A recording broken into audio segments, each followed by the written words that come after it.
Papa ngala sa bengama te pour la politique. Papa bengama po azwa bampate ya Nzambe abongisa bango na boye ya Yesu Masiya po na bokonzi ya Nzambe tozanga te. Na ucholo bango à l'exception de personne. Na longoli mutute.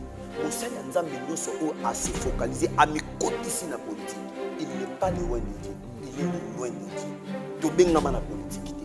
Biso to bengama po na to te ya peuple Nzambe maloba na Nzambe. Prophétie, la parole de connaissance est en de même. Ah bon? Et belé baé baraté. Alors quel est le pasteur à Makio na bazali? Oui, effectivement bazali. Basala nzambe totika oyo ezali le temps na banzela ba prophétie. Il faut y Satan a poussé maintenant bazali tout puissant. Mais pourquoi la plupart des prophéties, des messages pour basala nzambe bazo pesa pour la République démocratique du Congo, ils a compris ça maman.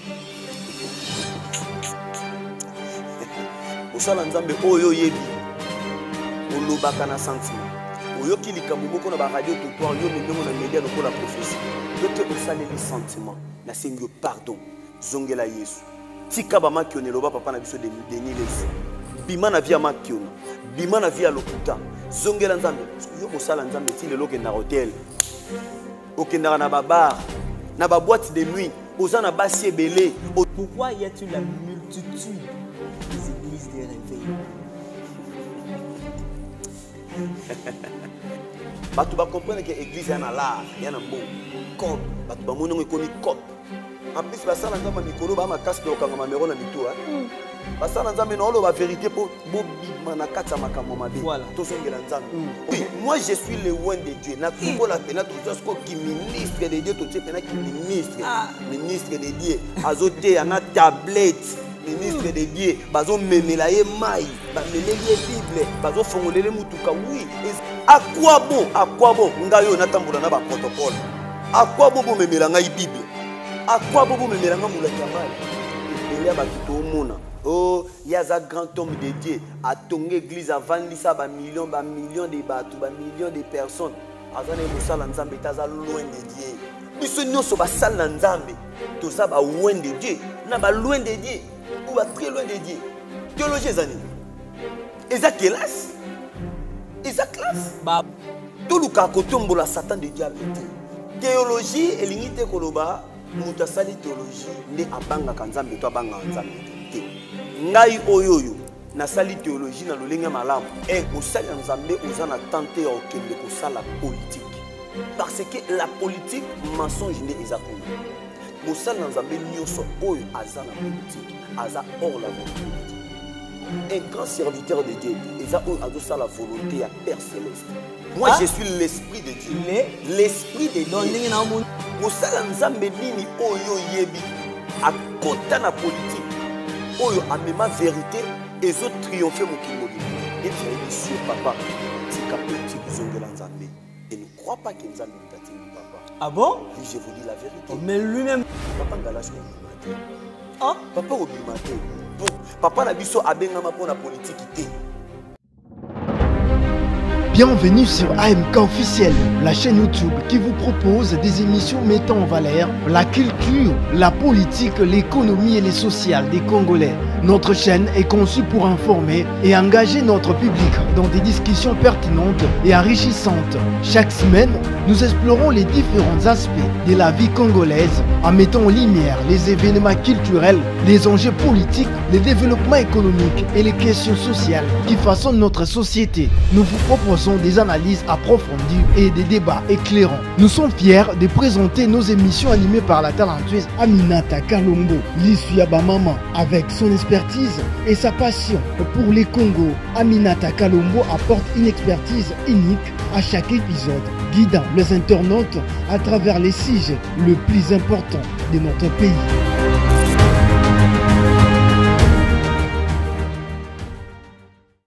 bonjour à nos très chers fidèles téléspectateurs de AMK Officiel, le partout dans le monde, là où vous êtes, je vous salue. C'est bien le bien moi, Plati Lukaou, votre humble présentateur de l'émission Parlons Vérité sur AMK Officiel. En tout cas, là, je tiens à remercier nos très chers fidèles téléspectateurs, nos très chers fidèles abonnés qui nous suivent de partout. En tout cas, un grand merci à vous. Merci vraiment pour votre disponibilité, confiance et fidélité au sein de cette chaîne AMK officielle. Je n'oublierai pas aussi de saluer Li Swabamaman Aminata Kalombo. En tout cas, merci beaucoup pour votre motivation au sein de cette entreprise. Comme je vous ai toujours dit, à chaque fois que vous me voyez, moi, Platy Lukaou, l'intelligence au service de son travail, au bord de vos écrans, c'est grâce à une actualité. Il y a tellement d'actualités et puis une seule qui triomphe en ce moment dans la République démocratique du Congo, c'est les élections. Mukolo ya lobby, si je ne me trompe pas, aujourd'hui nous sommes jeudi, mercredi, où est-ce que les bon soké, tolega ki na maponami na engumba mobimba ya République démocratique du Congo pour na voter président de la République, député et tout consort. Aujourd'hui, Platy Lukaou ayambi moko ya basali ya Nzambe na kombo ya pasteur Joas Ngalala. Avec lui, tokomeka en paix ko décortiquer naye masolo ya Nzambe mais vis-à-vis ya politique pe ba réalité oeza koleka na kati ya mboka na biso République démocratique du Congo. Pourquoi? Parce que tomoni basala Nzambe ebele ba mipesi beaucoup plus tendance na kati ya politique.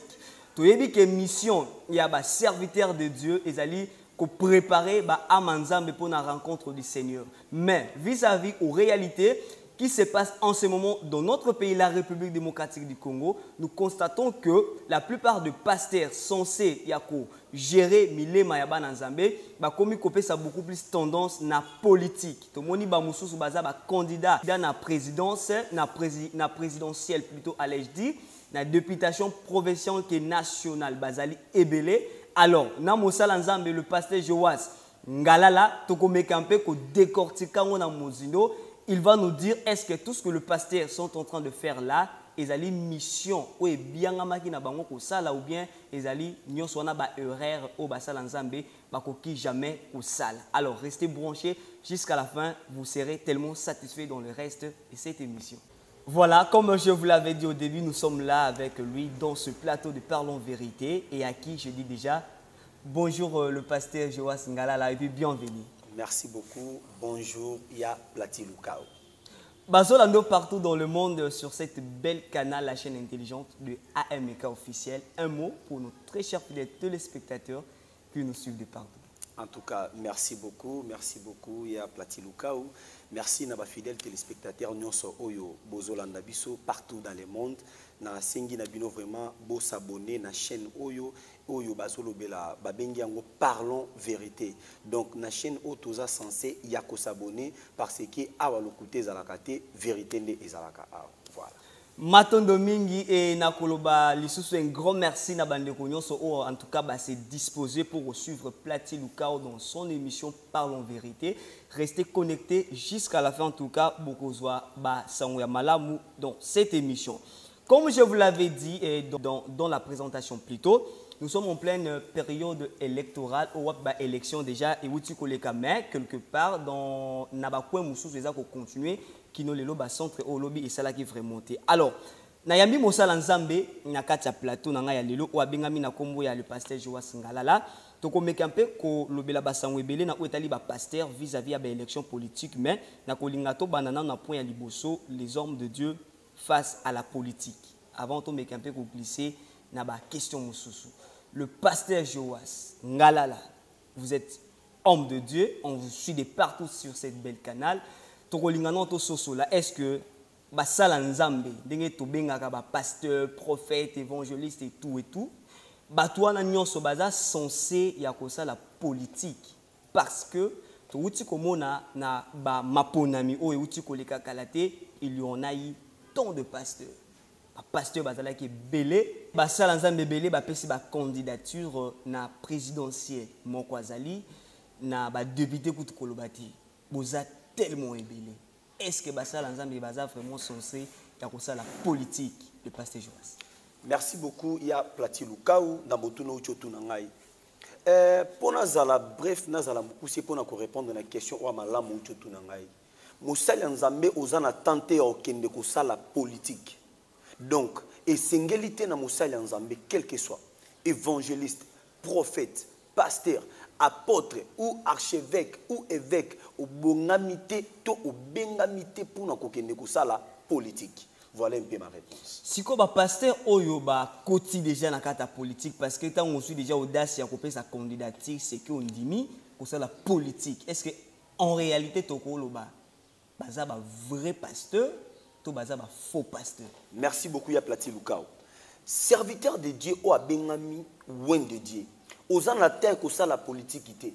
Et zane na ba politicien il faut baya et pas na yo. Baya kozwa boania na orientation et pas na yo. Pourquoi? Parce que la politique mensonge ne ezakuna. Tant yo mosala nzambe o sepeli ko kende ko sangana na batu oyoyo bazo tambola na lokuta. Mukanda ya Psaume chapitre 1 elobini eke wapi biso basala nzambe to bengami te to kende kokota na politique. Ba oyo nyonso, je dis bien à l'exception de personne. Mosala nzambe nyonso oyo okoti na politique yaya zonga sima. Nzamba benga ko na politique te. Nzamba benga ki yo po oya komema peuple na ye na rencontre ya Seigneur. Mosala nzambe nyonso oyo aza na politique, aza hors la volonté de Dieu. Ah bon? Aza libande ya mako. Oui. Non loba te makambo nga na sali yango, mais nazo biso makambo o nzamba yebisi nga na loba na mosala nzambo azo yokanga. Comment est-ce que Dieu nous a appelé pour tous peuple na ye, to mema bango na rencontre ya Seigneur. Comment est-ce que nga mosali na nzambe na kende lisusu komi kotisa na lisanga batu o bazo loba lokuta na monoko na bango. Ça ne se fait pas. Yango na nazana posa te ko juger mosala nzambe, mais na lina biso mosala nzambo ozo yokanga, yo o mi kotisi na kata politique ya yabimo. Soko bimite li feloeze la yo. Na kolinga to comprendre eloko moko basala nzambo pe bakoti na kata politique soki na landeli bien la plupart baza pe bato baza ko kamba ba mangomba auto bengaka ba église. Maintenant étant ba ange de l'église ndenge bomi bengaka wana ba ange de l'église ndenge bazali baza ko kamba ba mangomba. Alors à ko se retrouver directement na politique ndenge nini? Est-ce que azwa kita ya ko consulter nzambe? Est-ce que nzamba ngo oyo bosale la kawana alobela qui était, apekisa qui était, directement la personne a se retrouver candidat dans la carte politique. Parce que Bomi Bengara ange de l'église quand même. Merci beaucoup ya Plati Luka una question moko kitoko vraiment toningai. Lorsque Moussali Nzambe ozu appelle Nzamba Bengio. Nzamba Bengio te po okende ko sala politique. Nzambe a Bengio osala na kati ya elanga na ye. Nanzela ko sala na kati elanga ya nkolo nde yo okoyeba toujours na kozela lifutu e ko uta et pas ya Nzambe. Tika ba politicien ba sala politique. Bango ne bakoya e pas ina yo Moussali na Nzambe orienté bango olobi na bango esika o olobi mabe esika o il faut sala boy. Osa sensi akotambola boye. Alors ba oyo ba mikoti si na politique papa.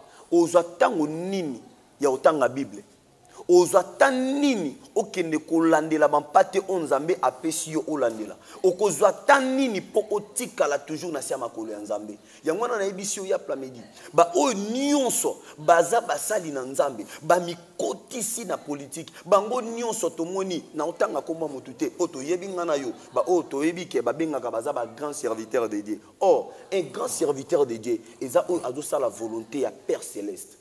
Nengo olobi ba nzambe oto salelaka. Attention, et par là il faut avoir la discernement et la sagesse divine pour comprendre est-ce que ba sali nzambe nyonso wana baza toujours na lignée ya malamu to esi babimi na jugete. Na juger mutute et wana lina yebisa yo tout homme de Dieu ou à côté na politique, il n'est pas homme de Dieu. Azali sous loin de Dieu te a commis loin de Dieu. Pas loin de Dieu, mais loin de Dieu. Loin de Dieu. Aza loin de Dieu, aza loin de Dieu. Est-ce que baye baka eloko wana o yo tsolo basibo? Merci beaucoup ya Plamedi. Apôtre Paul est en train de dire, je fais le mal que j'ai haï, le bien que je veux, je n'arrive pas à faire. C'est-à-dire, bango moko basali nzambe wana, oteni nga rigueur tene ko jijete. Bango moko basali nzambe, ba yebi ke likambo eza mabe, mais aosala parce que na lina yebiso ebelo ni le salisa bango.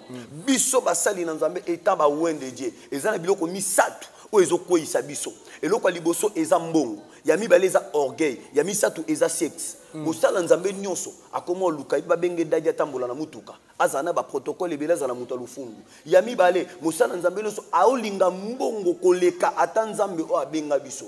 Ya misatu basala nzambe ba okoma kozala na babasi mibale misatu.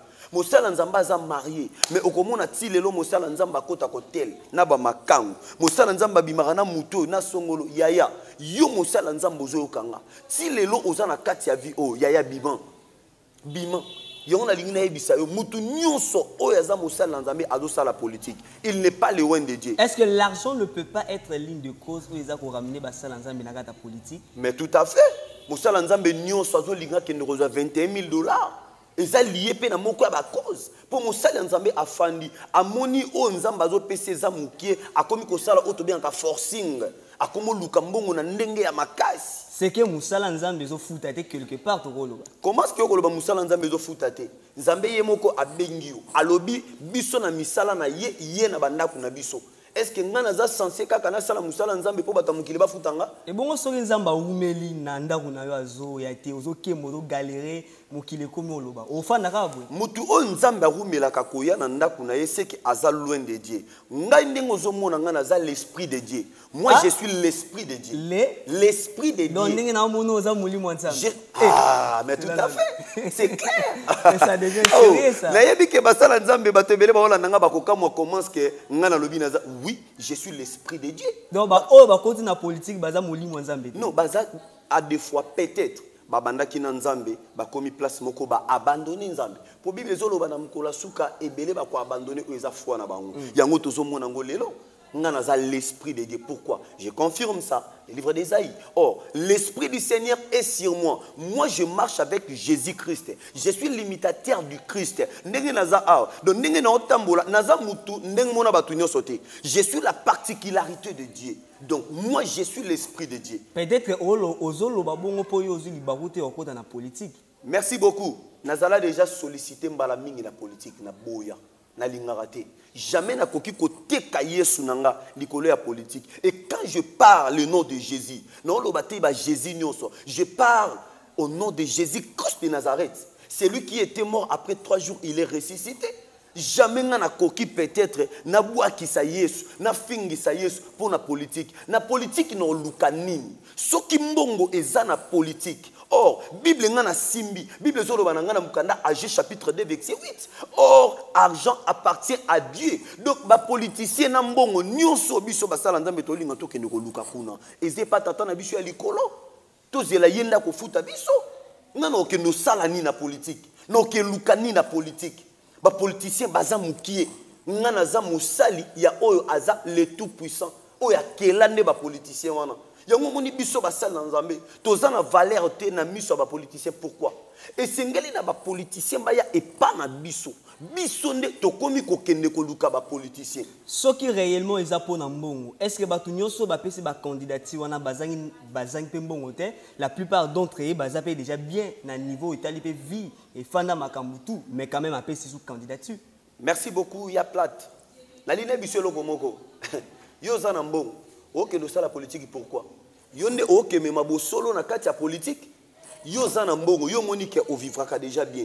Ok, ne ko sala nini na kati ya politique. Mbongo ozo na politique et kende wapi. Mais peut-être que pour na comme ma vérité na kati ya bayi politicien parce que yo moko uti koloba wana ebandeli na kati ya politique, il y a des mensonges. Admettons que Moussala Nzambe moko a côté politique, il peut aussi, si réellement il est un élu de Dieu, à quoi même avec vérité. Merci beaucoup pour la question. Merci beaucoup Nalikambo to soulever. Merci beaucoup. Ya plati luka ou ozamaye le mingi.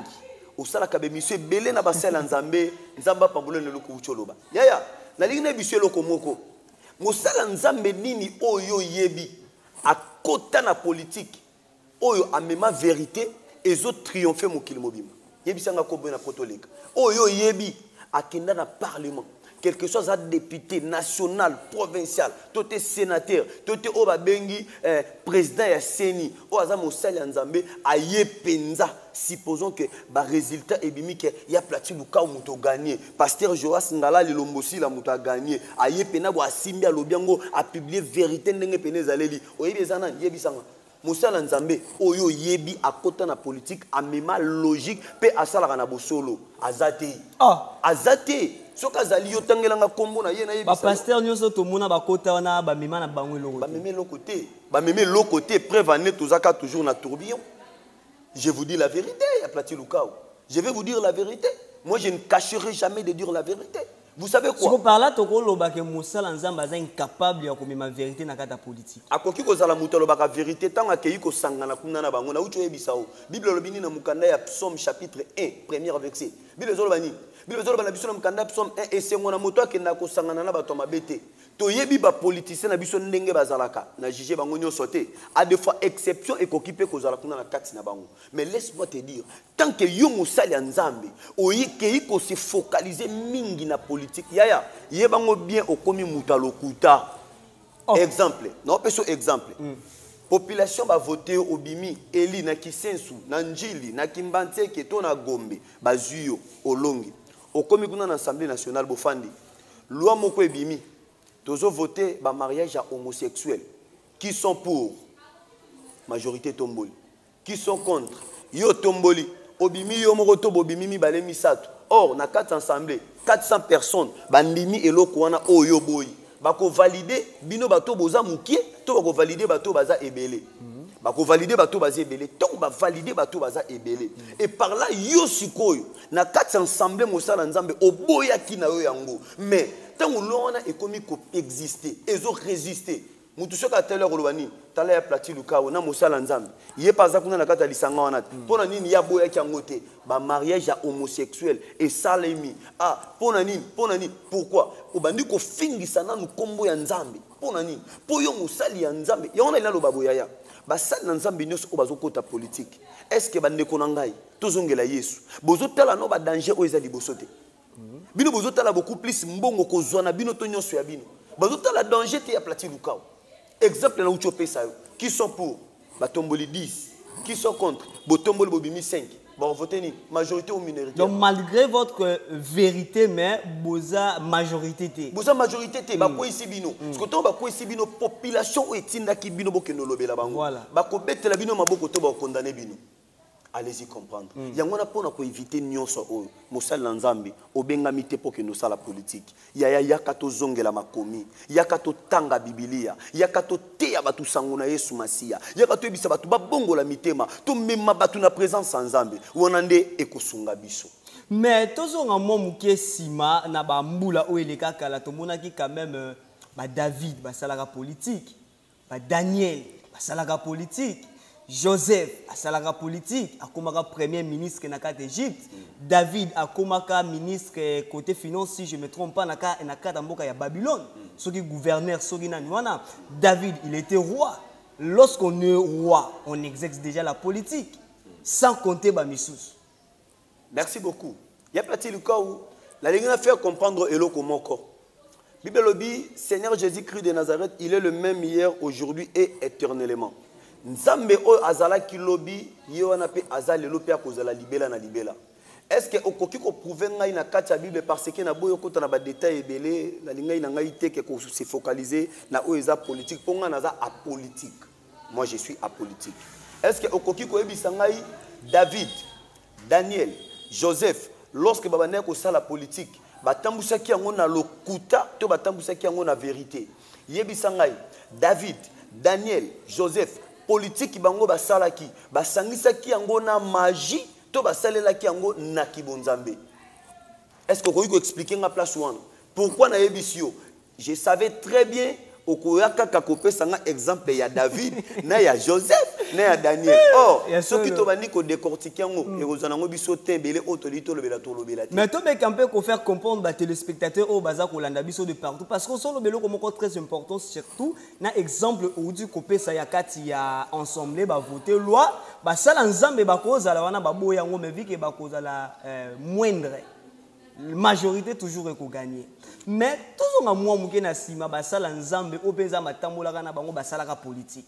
Alors mais quand on faire comprendre biso différence ni neza entre politique au bango basalaka na politique au bazo sala lelo. Et puis pourquoi nzamba à l'époque abane ko travailler na ba politicien et puis lelo azolinga ko travailler na basala nzambe politicien té. Merci beaucoup ya Plati Lukao en tout cas nzamba pambola. Amen. Merci beaucoup. OK. Na bandis ko koyebisa biso bo nzambe kala asala kina basali na ye o basala ki politique bazala ki premièrement batu bazo craindre nzambe babane ko craigner Dieu et lelo beaucoup des hommes de Dieu ba obanga nzambe te Eh, dans l'île bisa mutu moko azo kangai. Naza na posa otanga kombote pona yebi. Na izate awa pona détruire. Nous, les rois de Dieu, nous sommes là pour construire et non pour détruire. Na boy na tanga koma mosala nzambe opo ekoma libaku. Ya plati luka. Na lina lobabo. Joseph a accueilli premier ministre en Égypte. Je crois au yebi bien que Joseph a travaillé. Lorsque Joseph a travaillé, et nini o ezo sala que Joseph a longana Égypte pe akima. Na lina biso pona ko kende milaité. Yo mutozo la nanga yoka. Joseph a kendaki ko sala premier ministre na kati ya Égypte pour l'accomplissement de la promesse en Zambie et Kokisama. Attention.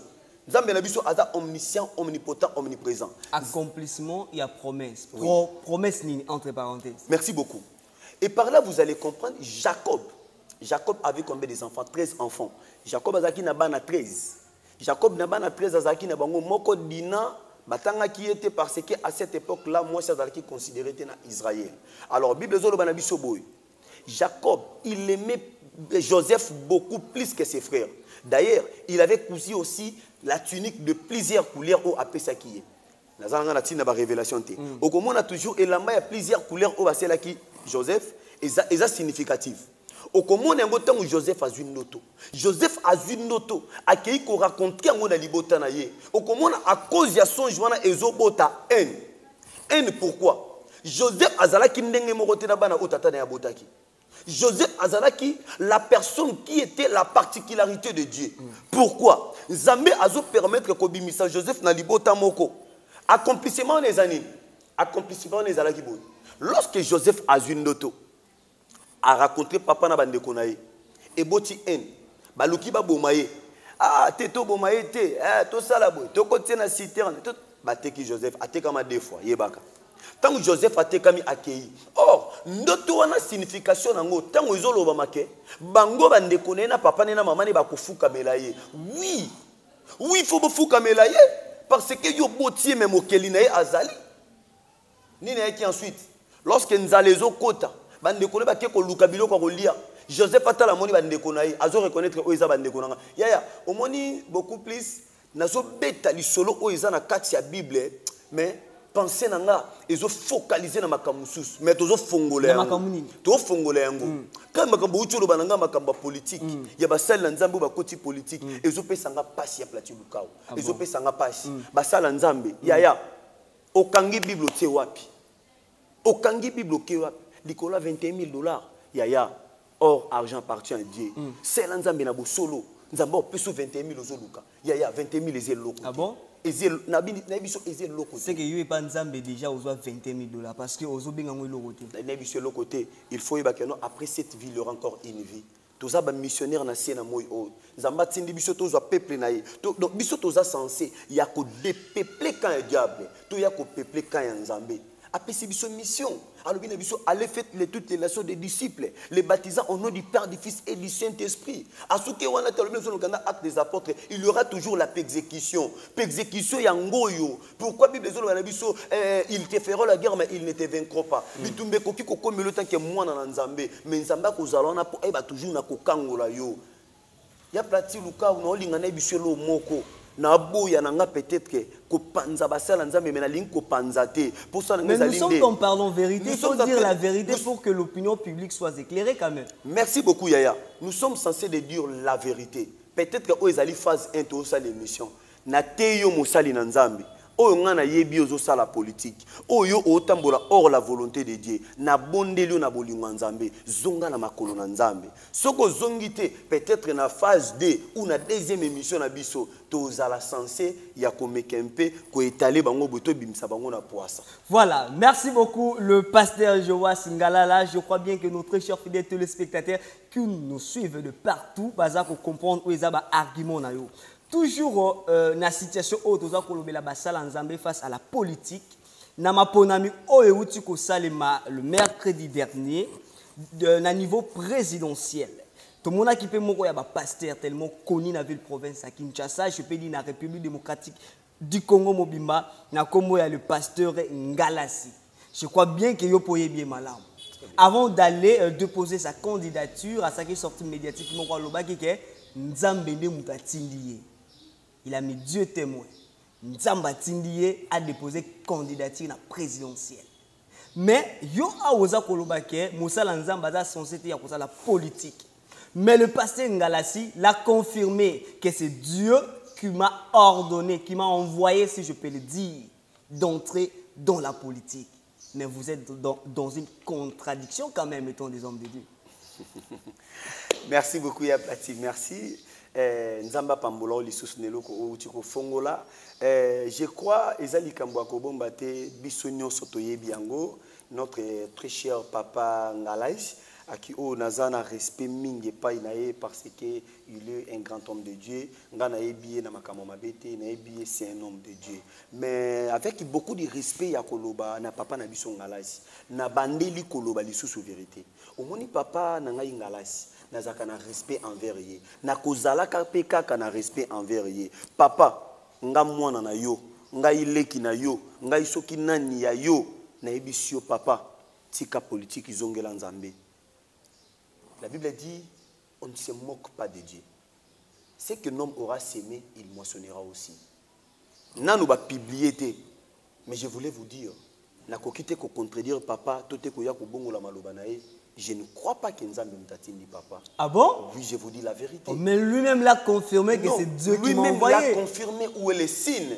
Oh. Où est le signe? Donc, je suis congolais. Non, prophétie à le pasteur. Non, je n'ai pas contesté bon, la prophétie. Ce n'est pas tout à fait une prophétie, mais une conviction, si je peux le dire. Vous avez arrangé la phrase. Ce n'est pas une prophétie, mais c'est sa conviction. Parce qu'il s'est convaincu que c'est Dieu qui... Il est convaincu, c'est Dieu. Nazana tenté à kokota en alliance na sala na Nzambe. Na ebite nini basola ki na Nzambe. Mais la Bible nous dit dans les livres des Corinthiens, la nature elle-même ne vous enseigne pas. Malgré notre Seigneur Jésus-Christ de Nazareth, il fait au-delà de notre attendement. La lina lo babo. Papa na biso Ngalaïs. Est-ce que réellement Nzambe mutabengiye aya ou soit na koloba na limité Nzambe te mais na biso vérité aux émissions parlons vérité. Papa Ngalaïs obimate. Ah, papa obimate. Pourquoi na lobi bongo? Na mboka na biso Congo toza na 9 confessions religieuses. Et ça na bato belé. Ça c'est du lourd. Je vous dis la vérité. Pourquoi papa kondibimate? Yo kana biso lo moko. Papa azali na confession religieuse oyo ngai na ye toza kondima Seigneur Jésus-Christ de Nazareth étant Seigneur et Sauveur. Mais ye bango na mboka na biso toza na bato ba osambela exemple ba bouddhiste bazali, ba témoin de Jéhovah bazali. Na koloba pe ba musulman bazali et ça na ba confession religieuse o bandimaka kombo ya Jésus-Christ de Nazareth. Siko yebisa ngai na ba confession religieuse wana est-ce que oza sir et ça na ba te belé pe exemple na zo kaka ba bouddhiste tote ba tuna biso avec église des noirs ou soit tozui bande kona biso o ya ekonka tote ba musulman ba voter papa Ngalaïs na lobika est-ce que ba église wana na tangi bato na ba ko voter papa Ngalaïs nga pe na tuna yo est-ce que ba église wana basé belé ke ba chrétien? Merci beaucoup. Oh, c'est important. Na yebisa yo papa Ngalaïs obimate. Ah, na lo ba vérité. vous le confirmez encore? Je confirme ça, je suis le donc yo déjà proclamé déjà et à part il y a le pasteur. Je dis ça par rapport le Seigneur il est derrière ma parole pour accomplir. Derrière votre parole. Je suis l'esprit de Dieu. La sienne. Ce que je suis en train de dire, j'assume. J'assume, moi je marche avec Jésus. Je ne lui, pas passer... il ne marche pas avec Jésus. Non, je n'ai pas dit ça. Je parle l'évangile selon que moi. Papa Ngala so bimate, akobimate. Pourquoi on dit que papa kobimate? Papa Nabiso a leader d'opinion. Papa Nabiso a bengama pour la politique. Mais comment il s'est retrouvé dans la politique? Ah, réponse dans l'ingna pe c'est singa kinde yemo papa pesa. Oh, mais vous venez de le confirmer quand même à bengama pour la politique. Mais pourquoi lui-même l'a concerné, il s'est retrouvé dans la politique? Si on les comprend. Peut-être il est intoxiqué par un groupe de gens. Oh. Peut-être. Je suis en train de s'y poser, peut-être. En réalité, parce que moi, je connais Papa Ngalaïs depuis mon enfance. Je connais les papas très bien. Bon, je ne sais pas ce qui Papa Ngalaïs a connu Bangalisous. À cette époque-là, tozalaki na maman nangai, nde tokutanaki na Papa Ngalaïs nazalaki mwana, aza papa ope parmi ba papa oyo, ba sambela pe ponanga, ba loba pe ba maloba malom pe ponangai. Donc voilà un peu o na koki loba. Papa Ngalaïs a bengama te pour la politique. Parce que mon papa ngalage avec beaucoup de respect on a causé la paix kaka na respect pa na ye papa bengama po azwa bampate en Nzambe abongisa bango na boye ya Yesu Masiya po na bokonzi en Nzambe tozanga te. Outi kolobelo mona ebandeli basala Nzambe nyoso oyo ba koti na kata politique ba komi bazali so ba loin de Dieu mais ba komi loin de Dieu. C'est que le pasteur aussi est devenu loin de Dieu. Bon, directement pour na koloba na kokite ko échapper on a uti loba na yo. Na uti loba ngo à l'exception de personnes. Na longoli mutute mosali Nzambe nyoso o a se focaliser à me ici na politique. Il n'est pas le loin de Dieu, il est le loin de Dieu. To bengama na politique te. Miso to bengama pona to te ya peuple Nzambe maloba na Nzambe. To longola moto bande ko tambola na vie moko désordre. To longola batu na masumu, to mema batu na vie o ezali ya malamu. Potangu Yesu Masiya koya kozwa biso, biso no soto mata to kende elongo. C'est que essayons un peu de comprendre dans l'ensemble des choses ba sala Nzambe ba o bazala ki censé ya komema peuple de Dieu na droiti bango moko ba komi komema peuple wana na kati ya libulu. Tout à fait. Cause ba réalité o bango bosa. Tout à fait. Ba enseignement lokuta, ba prophétie maladroit, ba comportement détournant si je peux le dire. Tout à fait. Tu as raison. Lobela lisusu mwa muke na oetali ba prophétie ya basala Nzambe. Juste une analyse que j'ai suivie quelque part dans une chaîne pour le pasteur Roland Dag. Oui. Avant tokoma na ba maponami oyo, si je me trompe pas, c'était le début de cette année ou bien la fin de l'année écoulée. Le pasteur avait lancé une prophétie. Na oetali maponami oyo touti kolesa. Alobaki na prophétie na ye alobaki que aza komona na maponami oyo candidat moko ya munene en pleine maponami avant ou après mais c'était juste en pleine maponami candidat moko ya munene akokufa dit sa prophétie et ce qui n'a été mususu akotambola na chaise roulante donc quelque chose de très mauvais et kokomela ye et que ça en sorte que les candidats en question a se retrouvé dans la chaise roulante. J'ai suivi cette analyse quelque part dans une autre chaîne. La personne qui commentait cela, elle a dit une chose très importante, que le pasteur en question, toute le prophétie qu'il dégage pour la nation congolaise est Kokisa Makati. Mais en regardant la personne, ce quelqu'un tellement respectueux, en fait, il est une personne considérable, une personne de très grande valeur. Vous, les serviteurs de Dieu, vous donnez des prophéties maladroites. Merci beaucoup. Il ne se réalise même pas. Merci beaucoup. Merci. Vous assure que Ezali apôtre Roland Dalom Daloba c'est ça. Avez-vous pas suivi? Ah, oui. Peut-être que vous n'êtes pas encore informé. Je n'ai pas encore regardé les images. La monité. Attention, il faut ça l'attention. Prophétie, la parole de connaissance est de même. Ah bon? Et belé baye baraté. Alors quelle est la différence entre les deux? Merci beaucoup. La différence, la prophétie, lorsque vous rencontrez une personne, ils vous disent des choses. Enfin, Makamongo Kokisami. On reconnaît un prophète. Attention, maman qui on est côté le binango, papa n'a Denis les salué yo. Maman qui on a écouté. Ah, c'est qu'il y a Zagane a raison. Parce que bino ba pasteur Moussou Soubobenga kaye aza do azali on dirait mutumo mutu bouja. Qui es-tu pour juger le wende? Dengue ba pasteur Moussou balobakate beaucoup mede wana mutalibo manabiso. Non. Mais quelque part on vous penser raison. Non. Na pesi raison ndenga lobaka que ba pasteur amaki on a bazali. Oui, effectivement bazali. Bazali. Na kokite koloba ngayo ba pesa nga professeur lokuta na kata mutuka. Na latina ngai kaka relax na matina mutuka transport a commettre ozokende. Musala nzambe moka moninga lokwa na lata ke kota bandi frère. Nzambe bazoye bisangai luka nzambe, luka nzambe bimana via ba camarade, tika via masanga, tika via boy, ba camarade ba komemona mabe, boy ngape na vandi kimia. Kimia na ngana zaka nango amona ki makambo zolo bezia solo. Ore asuka nete na kokosa bongo te azopesa nga vexa lokuta bien aimé dans le Seigneur nzamba lingio soko fongoli Bible na mukanda Matthieu chapitre 29 okomona Bible lobi à partir du 7e verset na kitaki mutu na sino qui passe parce que naza pasteur komona muninga na nga pasteur azobuga lokuta tanga yeko lobango deuxième tour na bise musala nzambe tiko kosa yozo pesa nga vexa na zolo bezani oh Matthieu chapitre 29 7e verset ah Nabi Matthieu Souka na 28 et comme na 29 te 29 on est où wapi. Donc Mosala Nzambe a opé sa passage au Yemo Zalate a maîtriser na katsa mutu kato zalaki lokola ba téléphone ya Android ba Bible électronique et comment il y avait groupe de gens babim sabatala ah pasteur Okosi Matthieu Souka na 28 no yebiso Mosala Nzambe wana akoma te place abana okeni akiti na nzela pona soni alandaki apparence na ngai basala Nzambe totika oyo ezali lokuta na banzela ba prophétie na parole de connaissance etambolaka de père commun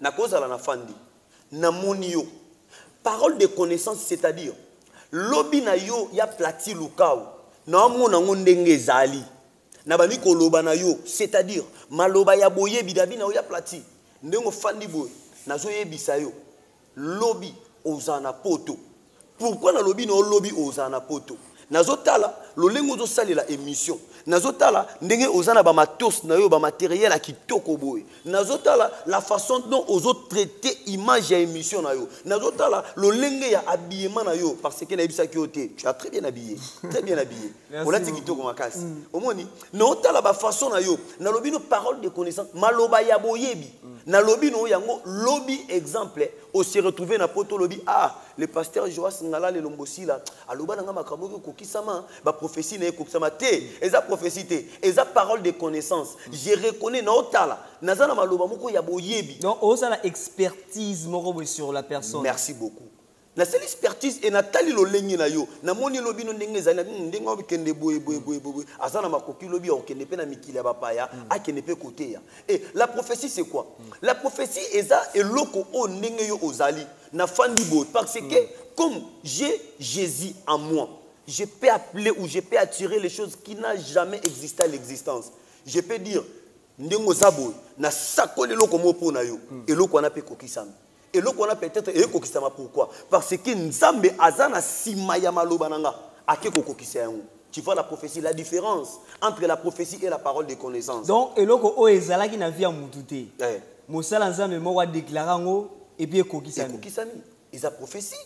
Mais plutôt la parole de dans ce que je sache. Oui. La prophétie, ce n'est rien d'autre que l'avenir d'une autre personne. Donc, au mona o ezana katia moutou. La prophétie. Par exemple, oui. Il peut y avoir une personne qui passe ici devant nous, peut-être en 2030. Par exemple, il y a dans la présidente de la République. Oui. Ce qu'on a au moni déjà qui vous conduit 4 naïe ou dégager le kwana. Ce n'est pas oyo lobby pour que ça m'en vine mais oya zanango yo moni au rappelé. Ce n'est pas ça le pasteur Joas. Merci beaucoup. La Bible dit, poussé par le Saint-Esprit que les hommes, on parlera de la part du Seigneur. Attention. Attention. Tous as tout autant de théologie, tous as la philosophie to yebi. To ko fanda ngai na yo banda tongo na no lie tozo kanzala. Na talio kaka na talio na comprendre tozo kanzala na biso nzamba zolo bananga ozo kanzala. En réalité est tombé pe que yo pozo kanzala. Oningisi muto lobi. Osala nzambo azapena ya nzambe asola lobi makambo asolo. Or que était ezanango bongote étant que philosophe o nazali na talio na comprendre ya pati luka wazo kanzala na lobi likambo ekokisami après lobi ke makambo neze solo. Attention. Le problème c'est quoi? Attention. Satan a puissant mais nzamba za de tout puissant. Il faut yeba. Satan a puissant mais nzamba za de tout puissant. Tant on a ébition prophétie na parole de connaissance. Na cause na fandi na beti calcul. Na beti pena calcul na telle réalité na bi mboko ndingi zo kendel na mikoleko ya ezalabo na lobi parole de connaissance moko na talika nature ngo ndingi zo kende mais na kokipe ko loba mboka na biso oko comprendre prophétie na parole de connaissance et bimara lolenge moko mais et bimara na puissance moko te. Il y a une puissance qui accompagne aussi la prophétie et il y a une puissance aussi qui accompagne la parole de connaissance. On peut remarquer dans nos somi balé et puis ça m'a monté et la prophétie et puis ça m'a na koloba on a 3 types ou 3 étapes. On peut prophétiser les choses qui étaient déjà passées. Tu peux prophétiser les choses qui vont se faire maintenant et tu peux prophétiser na makambu oyo ekoya na mikolo koya to te lobi. Est-ce que un pasteur a voulu qu'on soit un message pour nos mboka? Tout à fait. Pour la présidente de la République, nation armée et tout. Pourquoi pas? Il est le loin de Dieu. Il est homme de Dieu. il a la capacité de dire les choses. Il faut un prophète.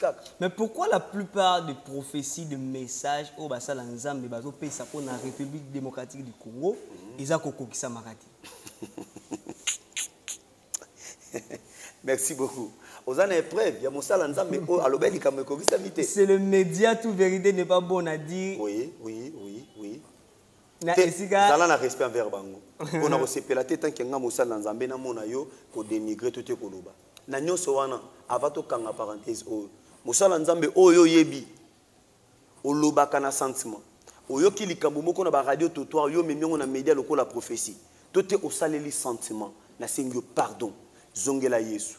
Tika ba makione loba papa na biso Denilesi. Bima na via makiona. Bima na via lokuta. Zongela Nzambe. Ya plati lukao. Et puis le premier année. Soko lingi obanda kopesa ba prophétie à solo. Secret zaka moko. Les années. 1 Thessaloniciens chapitre 5 verset 17. Là où la Bible dit prier sans cesse. Oh. Prier sans cesse c'est ligo lobate otambolaka bosa mais non. Un homme de Dieu on a ebisi yo. Mosala Nzambe. Zoata kotanga Bible mingi. Zoata ya kosambela mingi. Zoata ko méditer. À tout moment Mosala Nzambe à chaque seconde conscience na yo interpella kao. Je suis le loin de Dieu. Talaka non intimité na yo na Nzambe ezandenge nini. Yo Mosala Nzambe ti lelo ke na hotel. Okendaka na ba bar, na ba boîte de nuit, oza na ba sebele, ozo tambola. Oh, eza volonté ya Nzambe. Nzambe omoni sonde nini. Oreto zela Nzambe pesa biso yango no moni to komi kokende ko luka ya makasi. Lokola basala Nzambe bazako tambola ndenge wana très maladroit kaka ndenge wuti koloba. La question que je me pose moi personnellement, pourquoi y a-t-il la multitude des églises des réveils au Congo? Nzambe na ngai. Ya plati lukao.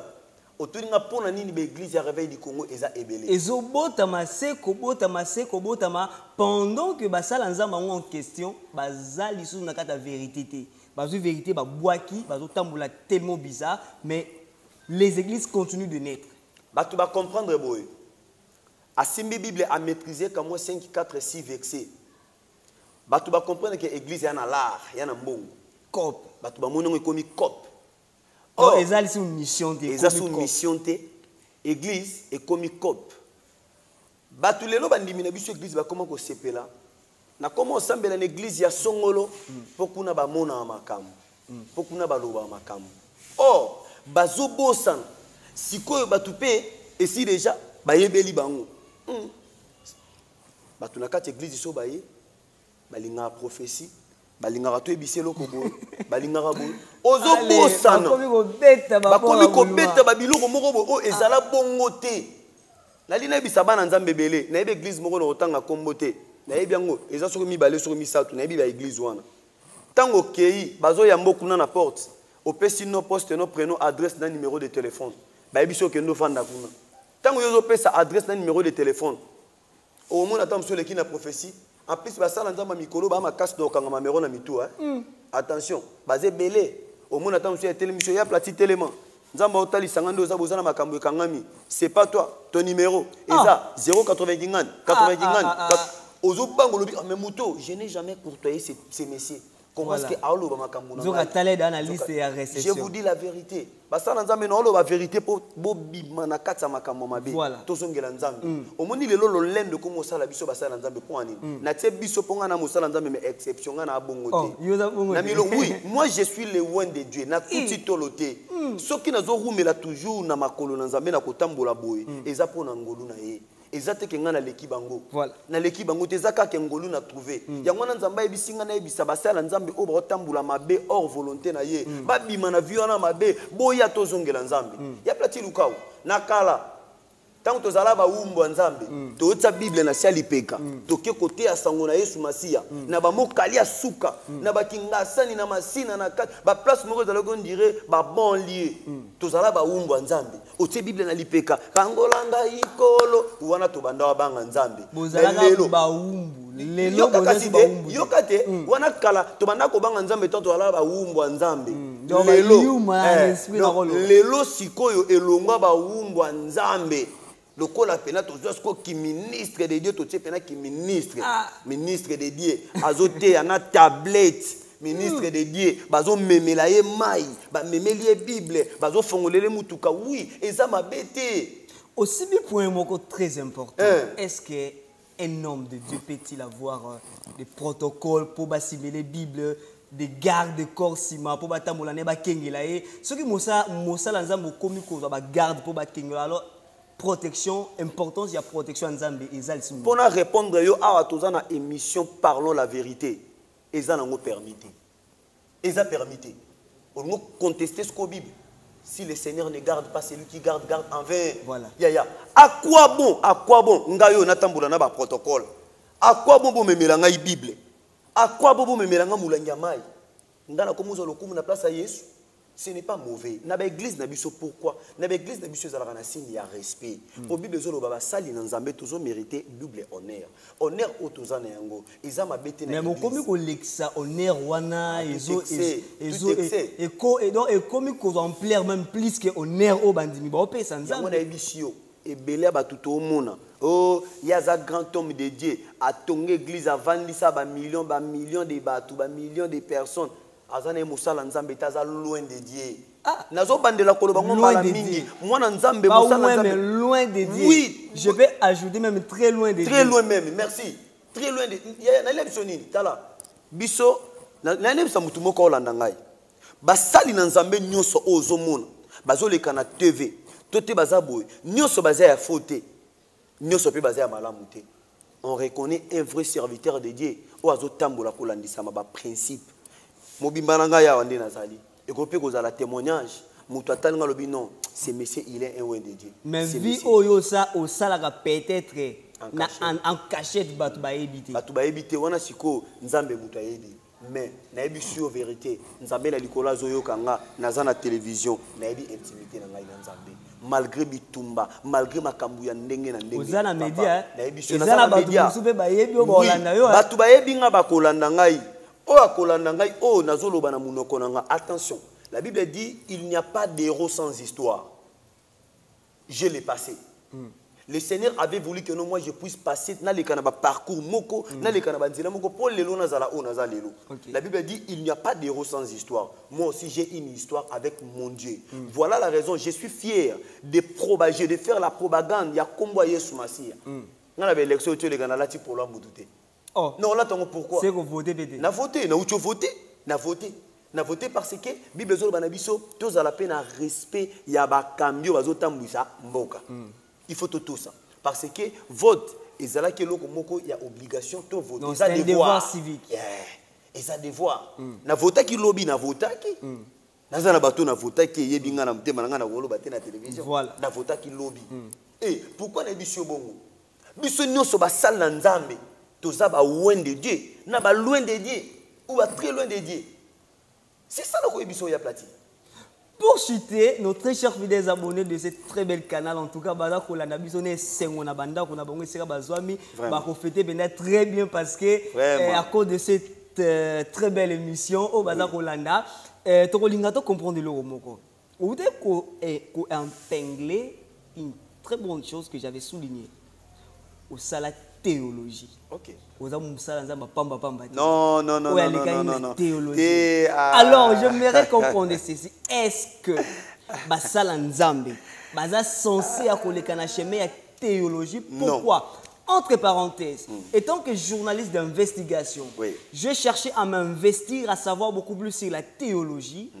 Il faut comprendre que le fondateur de la théologie, c'était un magicien. Merci. Merci. Merci beaucoup. Nzambe apambola yo. Nzamba telemi alobi boy. Na tie banzela mi balé liboso na yo. Nzela ya mabe na ya malamu. Ezo dépendre nde na yo osala nini choix. Na lingi pena ebisa bat nyos ba olanda biso. Omoni théologie na uti koloba na bongisa place yo. Il n'est pas dit que non tout homme de Dieu qui a fait la théologie yende kaka okota lola. Eli koloba te mosala nzambe asali théologie ye wana nda banga ka nzambe te.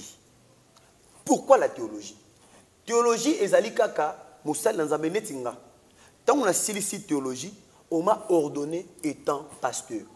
Bah, ordonné. Non, on l'a dit na science, il y a occultiste, mais étant pasteur. Je vais vous expliquer. Là où tu es bisa au bout. Théologie zani. Eza kelas. Ils ont classe. Apôtre Pierre, Matthieu, tout et tout, les gars, Merci beaucoup pour la question. Vous savez quoi? D'ailleurs, au découvrir les années au théologie. Théologie est zalate. Théologie est ya. Théologie est pourquoi? Théologie est parce qu'il y a une déontologie pastorale. Et c'est ce qui va orienter pasteur aux limites. On le dit bien, déontologie pastorale. Mais tout ça, moi, je suis une fondation. Est-ce que vous avez que les sciences au fond, donc fondateur, comment dirais-je, fondateur, c'était nos cultistes, c'était magiciens, c'était satanistes. Mais vous, le pasteur, vous passez par là pour être enseigné, encadré, comme vous venez de le dire. Merci beaucoup. Nzamba Pambolo, Lissus Neloko Ucholoba. Ceux qui ont la théologie, azali, magicien, occultiste, nous avons la vérité, nous avons occultiste. On vous écoute. Le Seigneur m'avait déjà choisi depuis que j'étais au sein de la ventre de ma maman. Au Seki, au Seki, au Kamou, au Seki. On continue. Non, tout ça n'a pas parabole. Pour votre information, maman Nangaï, paix à son âme, malgré Koufa, maman Alphonsine Ngalala. La ligne est bichée l'omoko. Ngaï n'a vendu quelque part, maman Nangaï quelque part. Maman Nangaï est une église. Ba osambela, ba sakoli bazala ki wana bazo prier. Maman Nangaï simbi photo Nangaï boy. Mosa Nzambe moko avandi. Atalika photo Nangaï aibisi maman Nangaï lobi. Oh, oaza mosali Nzambe a solo. Nga kutu na pusanité. Eh yabanga kanzambe alobe ke sengela loba. Nga na yebate. Makamlazo loba maman na ngai aza vivante na minute maman José ngala la zoyo a kolande mission azoyo makamlazo loba maman na ngai José azala ki wana bangono ba kamwa tant ba ye wana kutu avant peut-être ba ordonner ngai. Là je vous comprends. Donc vous étiez déjà ordonné loin de Dieu depuis longtemps. J'étais déjà consacré. Merci beaucoup. J'étais déjà consacré depuis na libuma maman. Les seigneurs me connaissaient. À l'âge de 5 ans moi nazala na Bible na maboko na oteya. J'ai dit bien à l'âge de 5 ans. Batu ba ebinga à cette époque-là, tout ça, l'église n'a pas de Jésus vainqueur. Parlons un peu de la théologie, s'il vous plaît. Merci beaucoup. La théologie est zanine. Mosel Nzambe a des fois aux pasteurs. Naki pasteur na yo oyebite que pasteur aza mutu aba interdit. Ezana maloba misusu ndenge tozana média na ko lobate. Ezana biema misusu na ko kite ko late yango na média lokola na za pasteur. Ezana ba façon to ba bisika misusu na ko kite ko kende ko fanda. Deo tolobaka déontologie. Maintenant, on s'appelle beaucoup plus. Tant que tu as la deuxième phase de l'émission, ils ont la déo na théologie. Ils ont la deux biloko wana. Na koye bisayo déontologie ils ont na théologie. Dans l'éthique de la déontologie. Oui. OK. Théologie otoye kolina bisongo sko malamu loko l'émission na biso ezana lingala. Toye koli théologie pona yeba pasteur azam mutu ya ba principe. Est-ce que Nzambe tant poni yo pasteur azangi pouvoir au peso ba principe? Merci beaucoup. Oh là là, Nzamba pambola yo. Ce qui Nzamba pesi misha ba na provision. Au confirmant au peu bakisi. Ce qui Nzamba pesi vision, après ça na nini na provision. Et parlant na lingna biso obo. Obi théologie wana. Na kende ko tanga théologie te pona za o naza. Mais kende ko baksa boye bina ndenga malamu. La danga bien. Est-ce que Batoubaza n'a connaissance de Europé Saboye plus que le Saint-Esprit? Merci beaucoup, merci beaucoup. La personne qui m'a enseigné la théologie, il était poussé par l'Esprit de Dieu. La personne qui m'a enseigné la théologie, merci beaucoup Papa Daniel, il était poussé par l'Esprit de Dieu. Il n'est pas comme tout le monde. Je sais comment ce papa-là craint Dieu. Les papas la craignaient Dieu conformément. Na salé les propagandes na tout titoloté pour naïe. Ngana zo kita ko courtoyer na fanda na ye et j'avais beaucoup ajouté. Et on a ebisio. Nzambe na mukanda apocalypse abina telemi na ekuke na zo beta. Moto nani o akoyoka nga ko fungola na okota na otambula na ye. Ngape na lina yebisa yo. Théologie to lo ba théologie e na ndenge mibale. Yeba. Tout le ka ko tombola Satan de diable te. Tout tombola Jésus-Christ, oaza likolo ya nyonso. Pasteur Ngalala, essayons un peu de comprendre. Toyebi que basala nzambe bo salaka oeza makomi ya nzambe na kati ya Bible. Tout à fait. Et si kani na kati ya Bible ba recommanda formation ya théologie. Merci. Na kati ya Bible ba recommander biso théologie te. Mais la Bible dit Dans votre foi, il faut ajouter la Est-ce que connaissance en haut, il faut bien préciser. Ok. Et ça, connaissance, oh, il faut oui, tu n'es pas Batou, tu n'es pas Saint-Esprit. Merci beaucoup. Mon peuple est détruit faute de connaissance. Tu es un homme de Dieu. Tu n'as jamais eu le temps de passer dans ma couleur batata pour balagisa. Et ça bombe à retarder. Tant qu'on bombarde le besoya au sala scandale. C'est-à-dire, nganding naza boy. Les lois naza pasteur na télémi naza ko enseigner nazo teya. Attention, nazo kitango les gana makola batata. Na makola batata o pe babangi nzambe. Nzamba sani ngolu na leki na sia makola bato babangi nzambe. Naza ngana poso kotanga bakombo na bangote. Na leki na sia makola batata oyo babangi nzambe. Pourquoi non yebiso makambo nyoso? Eza nango nécessairement te car tout est eza obligation te. Moussa nzambe ka osala théologie. Mais quelque part, ça peut n'a ta Bible était. Non, je l'ai fait comprendre. Tant que la Bible le dit dans votre foi, il faut ajouter la connaissance. Cette connaissance doit provenir ou bien venir du Saint-Esprit, mais pas de l'homme, monsieur le pasteur. Qui est le Saint-Esprit? Qui est Saint-Esprit plutôt? C'est Dieu, mais ce n'est pas un homme. Merci beaucoup. Dieu s'incarne dans un arbre ou dans un véhicule. Non, les pasteurs, ce n'est pas dans ce chemin-là que vous pouvez m'amener. Peut-être que vous êtes en train de défendre la théologie parce que vous êtes quand même non. Mais j'ai eu aussi à faire mes émissions avec plusieurs pasteurs à téléméla catégoriquement la théologie que eza science ya démon. Merci. Science ba sala nzambe bakoki jamais ko sala. Merci. Ya plati. Na ebite sokozola nanga malamu. Na bandeli. Na bandeli koloba boy. Bande konanga toyo kabiso. Boyo kangai pardon. Théologie elingi te koloba mutasali théologie nde abanga kanzambe to abanga nzambe te. Théologie ezali nini? Ezali ngai lokola pasteur, lokola teme étant pasteur. Naza na ba limite nde naza boy. Ba limite wana Saint-Esprit akoki koyebisa ngai yango. Mais epekisi pete bato mokili boy. O bazali lokola batata bazotambola na makolo na nzambe bayebisa ngai yango. Epekisi pete. Pourquoi na yebisi yo? Saint-Esprit azofanda kati na ngai. Là où le Saint-Esprit, Bible le dit boy. Vous ne savez pas que votre corps est le temple du Saint-Esprit qui habite en vous. Moi, je marche avec Jésus. C'est Jésus qui m'enseigne. Alors pourquoi aller dans la théologie si c'est Jésus qui vous enseigne? Na sali théologie na ndenge malamu. Oh. Na so biso clair. Ah bon? Na sali théologie na ndenge malamu. La lina loba boy. Bato bozola na ngai. Toza na deux sens ya théologie lolenge. Eza na théologie na lolenge ya mabe na lolenge ya malamu. Ngai oyoyo. Na sali théologie na lolenge malamu. Exemple. Mais ce n'est pas écrit dans la Bible, monsieur le pasteur. La connaissance de la Bible, non. La connaissance, la Bible dit dans votre foi, il faut ajouter la connaissance. Saint-Esprit m'a donné la connaissance. Mais ce n'est pas mauvais de suivre ce qui est mon père ou mes pères spirituels. Ba pesingai connaissance na ndenga malamu. Eza mabete. Eza mabete. Yo kati to na zolo ba théologien eza nini? Ba tangisinga théologie na outi na kata Bible. Deuxième émission, na royela yo basilabis nanga nyonso o eza télé. Voilà, le média c'est l'air du le pasteur Joa Singala. Là, je crois bien que on peut déjà chuter plutôt parce que l'air nous fait défaut. Alors, aussi si vraiment émission parce que donc un peu dans les shows. Alors, si Dieu nous fait grâce, prochainement vous serez face à un autre pasteur. Ça sera très bonne chose d'ailleurs. Contredit ce que vous dites là, la théologie, vous l'appuyez.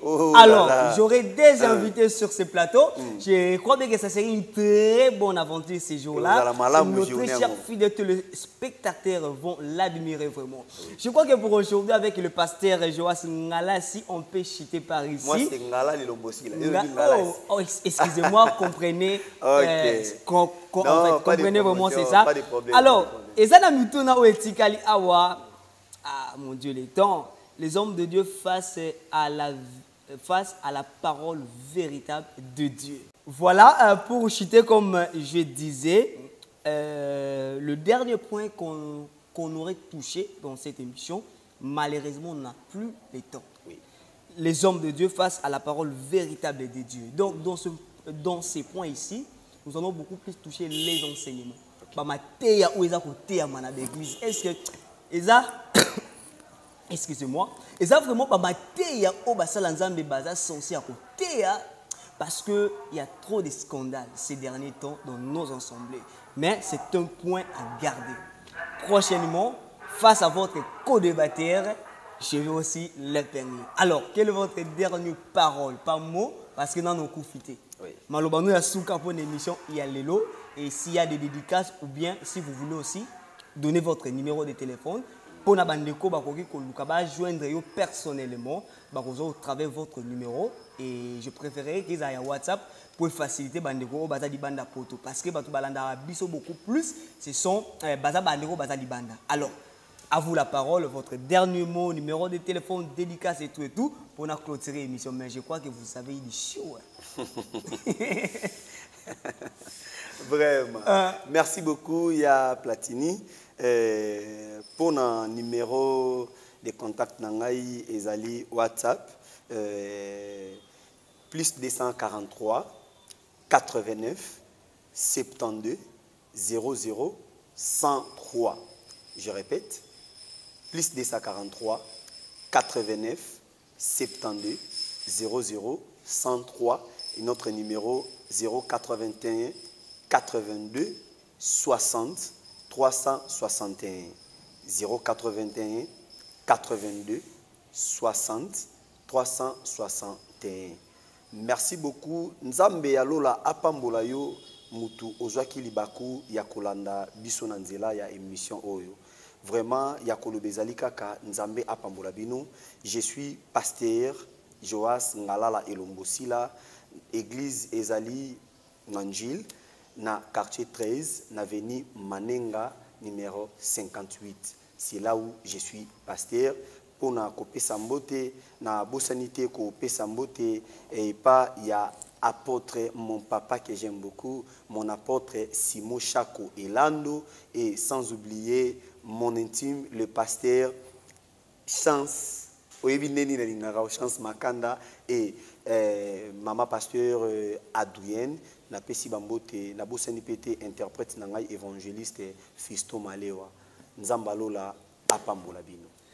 Merci beaucoup à vous très cher pasteur Joas Ngalala d'avoir considéré quand même mon invitation. Merci beaucoup, c'est à moi de vous remercier. Merci beaucoup. Merci à nos très chers fidèles téléspectateurs qui nous ont suivis de partout. En tout cas, restez branchés jusqu'à la fin. Commentez l'émission, likez. Alors, si vous avez des suggestions dans les commentaires, ceux qui vous avez les quelque part, si vous avez des interventions auprès du pasteur Joas Ngalala, s'il y a à lui faire des remarques ou à contredire ou à appuyer aussi ses opinions, si vous avez des commentaires et que servir dans la prochaine émission. Tout à fait. Oui. Je crois que moi et vous, on s'est séparés. Je rappelle qu'à l'antenne, c'était votre très cher, humble serviteur, le présentateur de l'émission Parlons Vérité sur cette belle canal de AMK officiel, au nom de Plati Lukaou, l'intelligence au service de son travail. Je salue Lise Swabamaman, la propriétaire de cette chaîne. Merci pour votre motivation au sein de cette entreprise. Et puis, sans oublier nos très chers fidèles abonnés qui nous ont donné confiance. Et puis, Bolanda Kabiso de partout na Bangonga Nyonso. Je crois que Kimia ya Nzakomba ezala obe na bandaku na bino. Au revoir.